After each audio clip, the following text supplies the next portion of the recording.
Women and children are being hurt. We need to do something about this. We sure could use more men like this, Sheriff. But if you come to a school in this county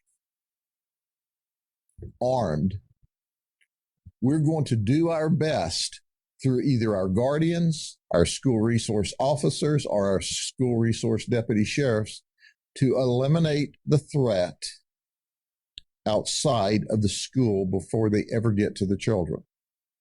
We're trained to do that. Now, if you have trouble understanding that, let me give it to you in Polk County vernacular. This is the last thing you'll see before we put a bullet through your head if you're trying to hurt our children. We're going to shoot you graveyard dead if you come onto a campus with a gun, threatening our children or shooting at us. Where are the men like the sheriff of Polk County, Florida, who are willing to talk tough, not sinfully, but to talk tough to try to encourage evil people from doing evil deeds? It is my contention we have in the last week 3 examples that the feminist movement has been more than successful. It has been an ongoing campaign for over a century. You'll recall first wave feminism, women should have the right to vote. Second wave feminism in the 60s, women need to be separated from the procreative consequences from the procreative act. Third wave feminism says you need to be separated from your gender, and you can do that if you choose to.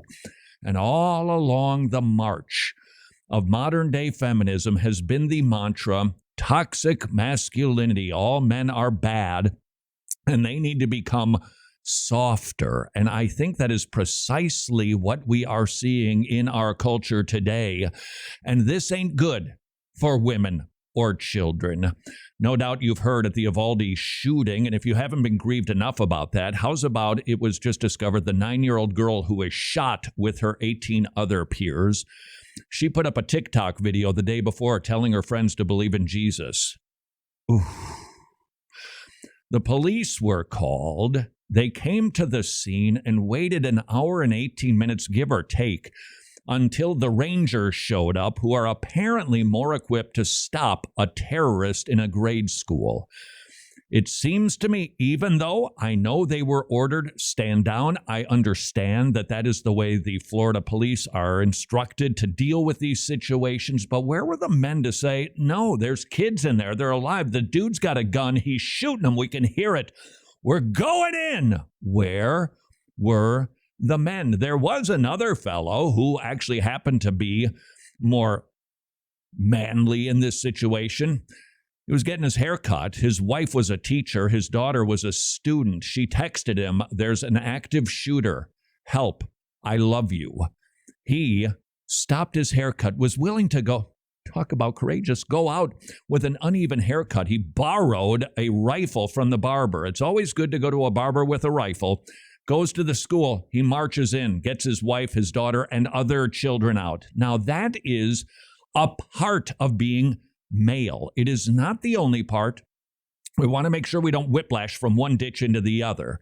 Where the feminist movement says, be soft, be squishy, we ricochet and go, no, we brew peace. Bring dinner.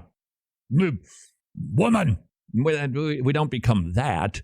And being masculine doesn't mean that you have to go hunting, but you should be willing to provide food for the family, whatever form that takes, and you should be willing to lay down your life to protect women and children. That used to be understood in Western civilization by Christian men who were willing to die for a noble cause.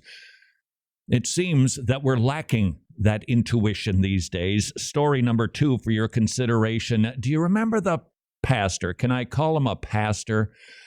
Who mounted the platform on Sunday to announce that he had committed adultery. Well, the congregation was buying it until the woman with whom he was, air quote, committing adultery, took the platform and spoke the truth. I was just 16 when you took my virginity on your office floor. Oh.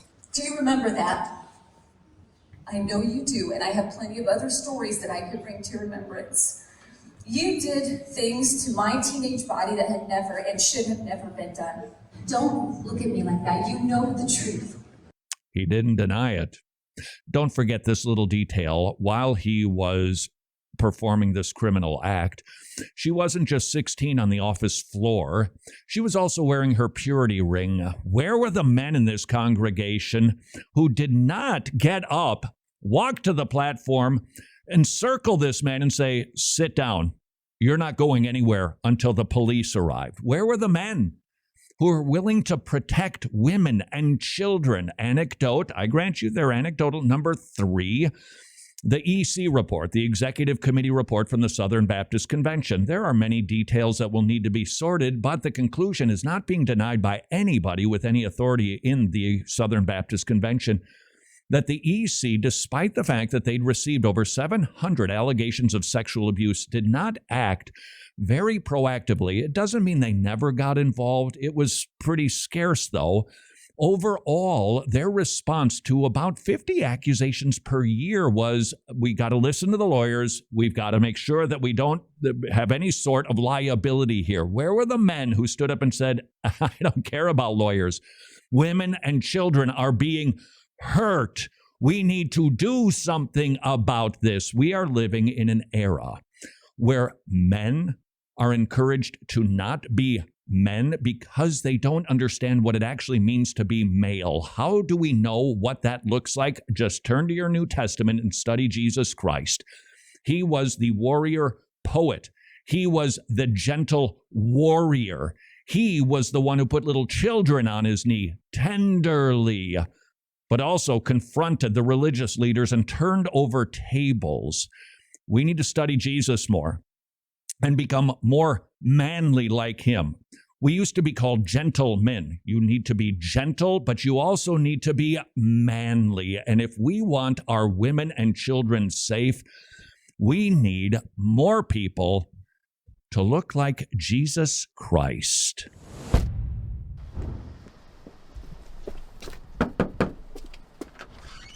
Hey, Todd. sweetie. Take her around the block a few times? Who's a good girl? You're not, because nobody does good. No, not one. Romans 5 says we're born in sin and iniquity, and our hearts are deceitful and wicked. You know that if you'd use the law, which brings about the knowledge of sin.